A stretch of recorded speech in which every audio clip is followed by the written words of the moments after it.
all PKDians, this is me Mudita and welcome on Mudita IAS Warrior। तो आज आपकी पहली क्लास है साइंस की chapter 1 chemical reaction and equation. जो आपका चैप्टर 1 है इसको हम पार्ट्स में कवर करेंगे, तो ये आपका पार्ट नंबर 1 है। पार्ट 1 में हम चैप्टर की कुछ बेसिक चीज़ें समझेंगे, चैप्टर की कुछ बेसिक चीज़ों को कवर करेंगे, फिर इसका पार्ट 2 पार्ट 3 आएगा और एंड में हम सारे पार्ट्स को मिलाकर एक 1 शॉर्ट वीडियो भी लाएंगे, यानी उसमें आपको पूरा चैप्टर एक बार में दोबारा से पढ़ाया जाएगा। ओके गाइस, तो यहाँ पे फर्स्ट क्लास है, बिना किसी देरी के स्टार्ट करते हैं। छोटी वीडियो होगी, सब कुछ समझ में आएगा, बस ध्यान से इस वीडियो को सुनना है, कोई डाउट बचने वाला नहीं है। फटाफट से लाइक करना ना भूलें। स्टार्ट करते हैं। सबसे पहले मैं आपको चैप्टर का इंट्रोडक्शन देना चाहूँगी, क्योंकि बिना इंट्रोडक्शन की चीज़ें तो हमें समझ में ही नहीं आती हैं। ठीक है, तो थोड़ा सा चैप्टर को इंट्रोड्यूस करते हैं, उसके बाद हम आगे की ओर चलेंगे। तो आप अपने आसपास दिन में क्या देखते हो? दिन भर आप देखते हो आपके आसपास बहुत सारे चेंजेस होते रहते हैं। ठीक है, जैसे सनराइज़ हो रहा है, सनसेट हो रहा है, खाना बना रहे हो, कुकिंग कर रहे हो, आप सांस ले रहे हो, आपके अंदर आपका जो खाना खा रहे हो वो डाइजेस्ट हो रहा है, पता नहीं कितने बदलाव हो रहे हैं। ठीक है, अब इसी को थोड़ा सा हम साइंस में समझते हैं। यहाँ बात की जा रही है केमिकल चेंज की। केमिकल चेंज समझने से पहले चेंज समझ लेते हैं। चेंज का मतलब तो आप सब जानते हैं ना, चेंज मतलब क्या होता है? बदलाव होना। किसी भी चीज़ में बदलाव होना चेंज कहलाता है। बदलाव कैसा भी हो सकता है। अब चलते हैं केमिकल चेंज। अब ये केमिकल चेंज क्या होता है? तो केमिकल चेंज के लिए पहले थोड़ी सी डेफिनेशन पढ़ते हैं, फिर इसे अच्छे से इलैबोरेट करेंगे। वन और more new substance with new physical and chemical property are formed. ऐसा मतलब ऐसा बदलाव हो जिसमें एक या एक से ज़्यादा नए सब्सटेंस, नई चीज़ें बने, तो उसको हम क्या बोलते हैं भाई? तो उसको हम बोलते हैं फिजिकल, और उसकी फिजिकल और केमिकल प्रॉपर्टी भी अलग हो तो हम उसको क्या बोलते हैं? Chemical change. फॉर एग्जाम्पल, जैसे कि digestion of food, burning of coal, rusting of iron. अब मैं इसको थोड़ा सा और अच्छे से आपको एक्सप्लेन करना चाहूँगी। केमिकल चेंज, देखिए आपके पास कोई चीज़ है ए, अब वो बदल गई है बी में। ठीक है, कोई चीज़ ए है, अब वो बदल गई है बी में, और ए की जो इसकी प्रॉपर्टी थी, कुछ इसकी प्रॉपर्टी होगी, अब बी बनने के बाद इसकी प्रॉपर्टी बिल्कुल अलग हो गई। ठीक है, फॉर एग्जाम्पल, चलिए आप लोगों से रिलेट करके एग्जांपल देती हूँ। जैसे हमारा एक स्टूडेंट है, उसकी मम्मी ने बोला कि भाई गर्मी हो चुकी है तो अब दूध जो है फ्रिज में रख देना, वरना दूध क्या हो जाएगा, गर्मी में ख़राब हो जाता है, तो फ्रिज में रख देना। तो हमारा जो स्टूडेंट था भाई, ठीक है, पिकेडियन था, वो पढ़ने में इतना मस्त था, वीडियो देखने में इतना मस्त था कि वो भूल गया कि उसको दूध फ्रिज में रखना है। अब क्या होगा? दूध जो था, सुबह मम्मी ने देखा, अब दूध क्या बन गया? अब वो बी बन गया। वो क्या बन गया? फट गया है दूध। ठीक है, अब वो बी बन गया। अब आप देखेंगे जो ए में जब वो मिल्क था, रात को जो मम्मी ने रखने को बोला था, उसकी प्रॉपर्टी क्या थी? वो तो भाई आप बढ़िया अच्छा सा दूध था, और अब क्या है? उसकी प्रॉपर्टी बदल गई है, थोड़ा सा रंग भी बदल गया है, स्मेल चेंज हो गई है, अब वो दूध खराब हो गया है। तो क्या आप इस फटे हुए दूध को वापस इस अच्छे वाले दूध में बना सकते हो, बदल सकते हो? नहीं बदल सकते। तो यहाँ पे क्या हुआ है बेटा? केमिकल चेंज हुआ है। ठीक है, इसी तरीके से डाइजेशन ऑफ फूड, आपने क्या किया? खाना खाया या कुछ भी खाया, मोमोज खाया, चाउमीन खाया, ठीक है, बहुत सारा खाना खाया। एक बच्चे ने मोमोज चाउमीन खाया, एक ने गोलगप्पे खाया, एक ने अच्छा अच्छा खाना खाया, लेकिन डाइजेशन होने के बाद सबका फूड एंड में क्या बनता है? बाई प्रोडक्ट क्या बनता है?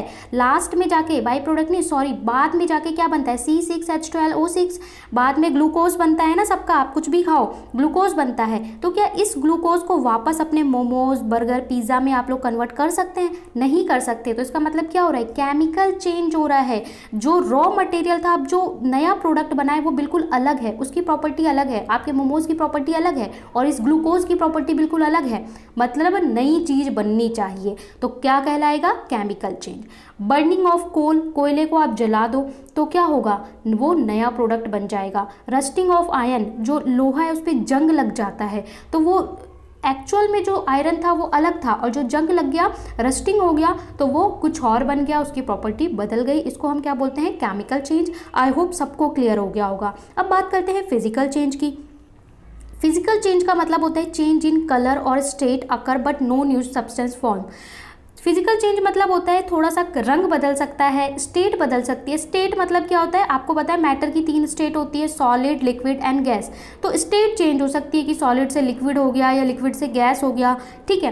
रंग चेंज हो सकता है लेकिन नया सब्सटेंस फॉर्म नहीं करेगा, न्यू सब्सटेंस फॉर्म नहीं करेगा। For example freezing of water, melting of wax, boiling of water. जैसे कि फ्रीज़ करना वाटर को, पानी को अगर हम फ्रीज़ कर देंगे, पानी क्या होता है, वाटर क्या होता है, हमारा H2O होता है। अगर हम इसको फ्रीज़ कर देंगे तो वो क्या बन जाएगा, आइस क्यूब बन जाएगा। लेकिन जो आइस क्यूब है उसका फॉर्मूला भी क्या रहेगा, ये H2O ही तो रहेगा, वही उसकी प्रॉपर्टी है। अब उसको फिर से आप गर्म कर दो, वो जो बर्फ़ जमाई थी वो फिर से पानी बन जाता है ना, आइस क्यूब। उसके बाद जो मोमबत्ती है, वैक्स है, देखते हो कैसे जब जलाते हो तो वो मेल्ट हो जाता है, उसके बाद फिर से जम जाता है, तो उसकी प्रॉपर्टी बदलती नहीं है। बॉयल, पानी को उबाला आपने, उबलने लगा, भाप, स्टीम बन गया, लेकिन स्टीम को जब आप ऐसे हाथ लगाओगे तो फिर से पानी बन जाएगा, उसकी प्रॉपर्टी बदल नहीं रही है। और आपको इससे आपको रिलेट करके अगर मैं एग्जांपल दूँ फिजिकल चेंज का, तो भाई हमारा एक स्टूडेंट है ए, एक स्टूडेंट है बी, दोनों को शादी में जाना था, एकदम नए कपड़े पहन के अच्छे से बिल्कुल अपना मेक ओवर कर लिया, बिल्कुल पहचान में नहीं आ रहे हैं, लेकिन उनकी फिजिकल प्रॉपर्टी तो भाई वही है, सिर्फ ऊपर से रंग रूप बदला है, फिजिकल प्रॉपर्टी तो आपकी वही रह गई है।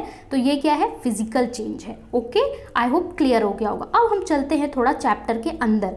अब मैम हमें कैसे पता लगेगा, अ chemical reaction can be determined with the following observation.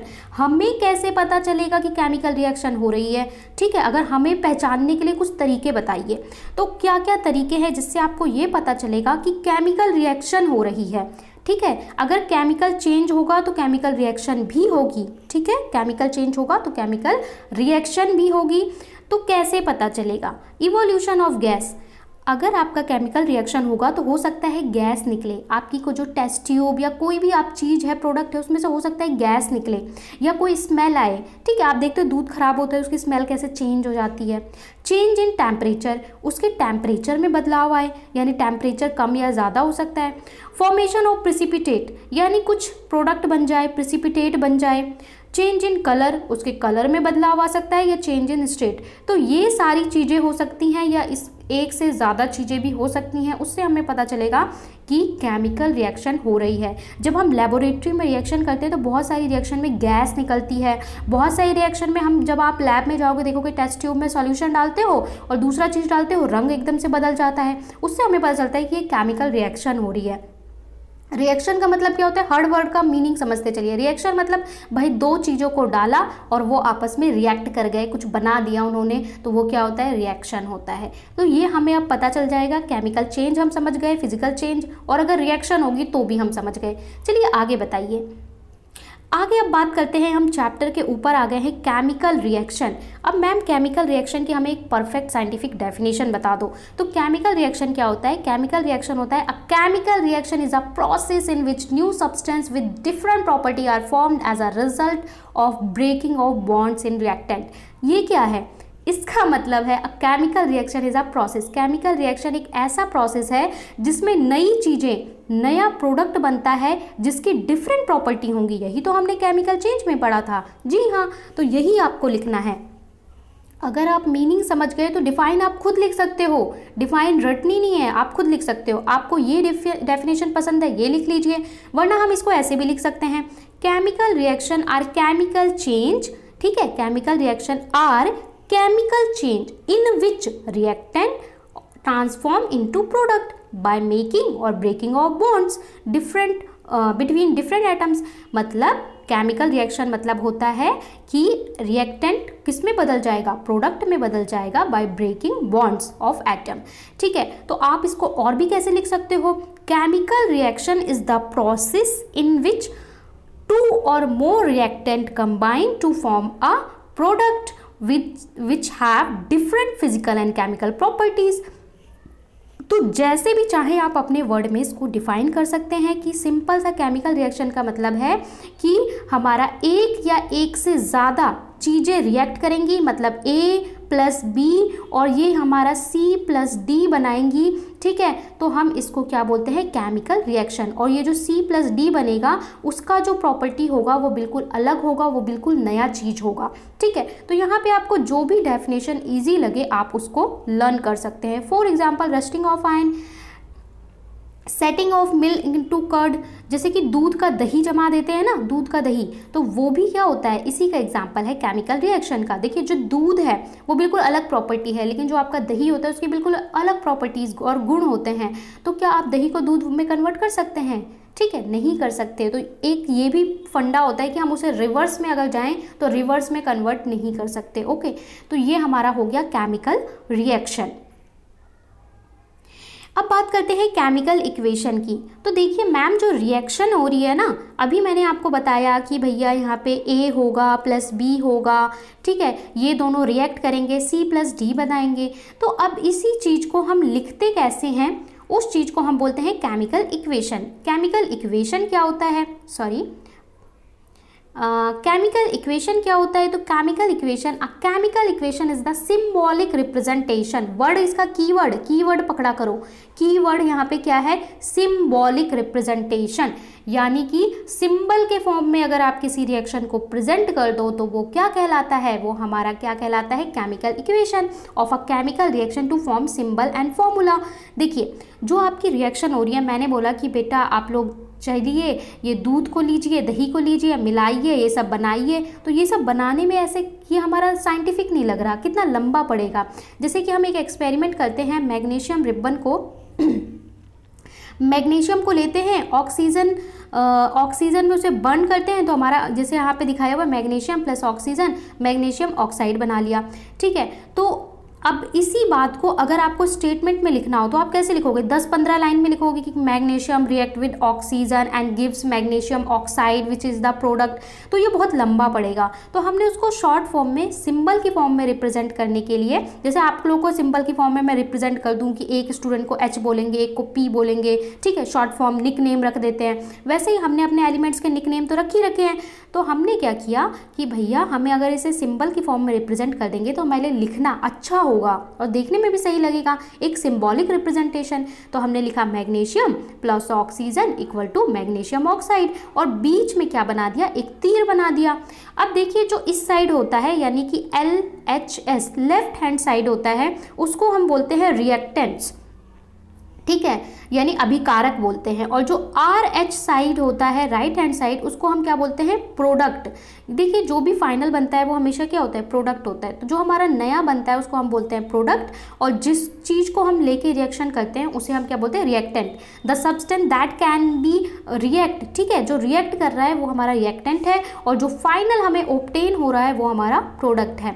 अब लेकिन हम मैग्नीशियम लिखें, ऑक्सीजन लिखें पूरा, तो ये भी हमारा क्या हो जाएगा, बहुत बड़ा हो जाएगा। यहाँ पे तो 2 चीज़ें हैं, अगर हमारी रिएक्शन में 10 चीज़ें हैं तो हम लिखेंगे magnesium plus oxygen plus this, तो बहुत बड़ा हो जाएगा और लिखने में अच्छा नहीं लगेगा। तो हमने इसको और शॉर्ट फॉर्म कर दिया with the help of their symbols. Magnesium का सिंबल क्या होता है, Mg, ऑक्सीजन का होता है O2, और ये MgO बनाएगा। तो इस तरीके से हम लिखेंगे तो हमारा और भी सुंदर और भी सटीक तरीका हो गया कि शॉर्ट फॉर्म हो गया। ठीक है, this is the correct way, scientific way. अब आपको कैलकुलेशन करनी है, आप फटाफट से लिख दोगे कि हाँ Mg plus O equal to Mg2। ठीक है, कितना टाइम लगा, आधा सेकेंड लगा। और अगर आपको यही चीज़ स्टेटमेंट में जस्टिफाई करना होता तो आप इतना पेज लिखते रहते। तो देखिए कितना सिंपल बना दिया है। तो इसको हम क्या बोलते हैं, केमिकल इक्वेशन, यानी अपनी जो रिएक्शन हुई है उसको सिंबल में लिखना, अपनी रिएक्शन को सिंबल में लिखना केमिकल इक्वेशन कहलाता है। और यहाँ पे हमारा क्या है, रिएक्टेंट है, यहाँ पे क्या है, प्रोडक्ट है। ठीक है, तो अब रिएक्टेंट और प्रोडक्ट की भी डेफिनेशन पता होनी चाहिए, चलिए देख लेते हैं। रिएक्टेंट्स क्या होते हैं, the substance which take part in a chemical reaction, वो सब्सटेंस जो केमिकल रिएक्शन में पार्ट लेते हैं रिएक्टेंट्स कहलाते हैं। The new substance produce as a result, जो नया चीज बनता है उसको हम क्या बोलते हैं, प्रोडक्ट बोलते हैं। ऐसे भी देखते हैं ना मार्केट में प्रोडक्ट क्यों बोलते हैं, क्योंकि वो नया चीज बना हुआ है ना, तभी तो प्रोडक्ट कह रहे हैं। तो इस तरीके से इसे कहते हैं। चलिए आगे देख लेते हैं क्या है आपके लिए। आगे आपके लिए एक एक्टिविटी है, एनसीईआरटी में आपके लिए एक एक्टिविटी है और ये वेरी वेरी इंपॉर्टेंट है। इससे आपसे भर भर के क्वेश्चन पूछा जाता है, तो इसलिए मैं आपको ये एक्टिविटी भी बता देती हूँ। यहाँ पे क्या है, हमें मैग्नीशियम रिबन, मैग्नीशियम यहाँ पे लिखा है ना, मैग्नीशियम रिबन को हम वहाँ पे आपने रिएक्शन मैंने दिखाया Mg plus O2 equal to MgO, तो ये तो हमने लिख दिया, लेकिन ये हुआ कैसे है उसको समझ लेते हैं। O2 ऐसे तो मिला नहीं देंगे, ऑक्सीजन तो एयर में है, तो तो हमारे पास एक रिबन है, उसे हमने क्या बोला, मैग्नीशियम रिबन बोला। क्या वो मैग्नीशियम रिबन है, कैसा है, सॉलिड फॉर्म में है, ठीक है। इस तरीके से हमारे पास रिबन है, एक लैस की तरह है। हमने उसको लिया, उसके बाद क्या किया, उसको सैंड पेपर से साफ किया। किससे साफ किया, सैंड पेपर से। क्यों साफ किया सैंड पेपर, आप लोगों ने देखा होगा जो बढ़ई होते हैं ना कारपेंटर, उनके पास एक खुरदुरा सा ब्राउन कलर का पेपर होता है, रफ करने के लिए, स्किन को स्मूथ करने के लिए करते हैं वो लोग वुड की। तो उस सैंड पेपर को लेंगे और उससे इस मैग्नीशियम रिबन को पहले साफ करेंगे। क्यों, क्योंकि इस पर जो डर्ट जमी होगी वो डर्ट यहाँ से निकल जाए। उसके बाद हम इस तरीके से इसको पकड़ेंगे और जलाएंगे, बर्न करेंगे। बर्न करेंगे तो एयर में क्या है, एयर मतलब क्या होता है बेटा, एयर मतलब होता है O2 ऑक्सीजन। ऑक्सीजन की वजह से ही कोई चीज़ बर्न कर पाती है। तो जलने के बाद हमें यहाँ पे एक पाउडर मिलेगा, वाइट कलर का राख की तरह पाउडर मिलेगा, और उस पाउडर का नाम होगा हमारे, इसी पाउडर का नाम है मैग्नीशियम ऑक्साइड। जो हमें मिला ये मैग्नीशियम ऑक्साइड है, ये रिबन हमारा मैग्नीशियम है और एयर में हमारी ऑक्सीजन है। तो आपसे क्वेश्चन पूछता है कि आप जो रिबन लोगे उसे सैंड पेपर से क्यों साफ करोगे, तो आप बोलोगे टू रिमूव डर्ट पार्टिकल्स, ठीक है। इसके बाद जो आपने लिया तो आपका जो प्रोडक्ट बना वो क्या बना, मैग्नीशियम ऑक्साइड बना। या फिर बोलेगा इस रिएक्शन को लिख के दिखाओ, तो आप लिख दोगे Mg+O2 = MgO, ठीक है। अब आपसे पूछेगा इसकी रिजल्ट क्या है, तो इसका रिजल्ट ये है, result of activity, you must have observe that magnesium ribbon burn with a Darjeeling white flame. आप बोलोगे कि जो रिजल्ट आया ना, तो मैग्नीशियम रिबन हमने जलाया तो वो डार्जलिंग वाइट फ्लेम के साथ जला, और जो पाउडर मिला उसका रंग कैसा होगा, वाइट पाउडर, और इसी पाउडर को हम मैग्नीशियम ऑक्साइड बोल रहे हैं। It form due to the reaction between magnesium and oxygen. तो यहाँ से आपको याद रखना है डार्जलिंग वाइट, पाउडर का कलर कैसा है, वाइट है, और वो मैग्नीशियम ऑक्साइड है। रिबन को साफ क्यों किया, डर्ट को रिमूव करने के लिए। इसके बाद एक चीज़ और मैं बता दूं कि अब हम जब केमिकल रिएक्शन पढ़ चुके हैं तो हमें पता है कि हम कोई भी इक्वेशन लिखेंगे वो इस तरीके से लिखेंगे, मतलब यहाँ पे होगा रिएक्टेंट और जितनी चीज़ें उसमें ऐड करनी है प्लस कर करके आप ऐड करते जाइए। यहाँ पे आपको तीर बनाना है और तीर के ऊपर आप लोग लिख सकते हो, जैसे इसको अगर आप हीट करोगे तो इसके ऊपर लिख दोगे हीट, अगर सनलाइट डालोगे तो इसके ऊपर क्या लिख दोगे, सनलाइट, या फिर अगर आप पर्टिकुलर टेम्परेचर पर हीट करोगे तो टेम्परेचर लिख दोगे, जैसे 273 केल्विन। इसके अलावा आप इसका स्टेट भी लिख सकते हो, जैसे मैग्नीशियम कैसा है, सॉलिड फॉर्म में है तो यहाँ पर लिख दोगे सॉलिड, ऑक्सीजन गैस है तो लिख दोगे गैस, और ये जो मैग्नीशियम ऑक्साइड बना ये भी सॉलिड फॉर्म में बना तो सॉलिड। तो इस तरीके से इनकी स्टेट भी आप दिखाओगे तो ये होगा हमारा केमिकल रिएक्शन का रिप्रेजेंटेशन। ओके, तो ये आज हमने इसका बेसिक इंट्रोडक्शन, एक्टिविटी पूरा कवर कर लिया है, रिजल्ट देख लिया है। तो ये था आपका इंट्रोडक्शन, कैसा लगा कमेंट में ज़रूर बताएं। साथ ही अभी मैंने जितना पढ़ाया है इसका आपका होमवर्क ये है कि आपको इसको नोट डाउन करना है अपनी PKD कॉपी में। मैम इसका PDF कब मिलेगा, आपको पहले नोट करना है, अपने हैंड राइटिंग में नोट करना है PKD कॉपी में। PDF कब मिलेगा, जब हमारा चैप्टर कंप्लीट हो जाएगा, तब मैं आपको जब 1 शॉर्ट वीडियो दूंगी तब आपको चैप्टर का PDF भी दे दूंगी। लाइक शेयर सब्सक्राइब करना ना भूलें। टेलीग्राम को ज्वाइन कर लें, वहीं PDF दिया जाएगा, फॉलो करें खबरी पे। और नेक्स्ट में हम बैलेंस केमिकल इक्वेशन के बारे में पढ़ेंगे, बैलेंस कैसे करते हैं वो पढ़ेंगे। उसके बाद हम टाइप्स ऑफ रिएक्शन पढ़ेंगे और उसके बाद चैप्टर का कंपाइलेशन करेंगे। ठीक है, फटाफट से इसको लाइक शेयर सब्सक्राइब करना और भी लोगों को PKD ग्रुप का पार्ट बनाना ना भूलें।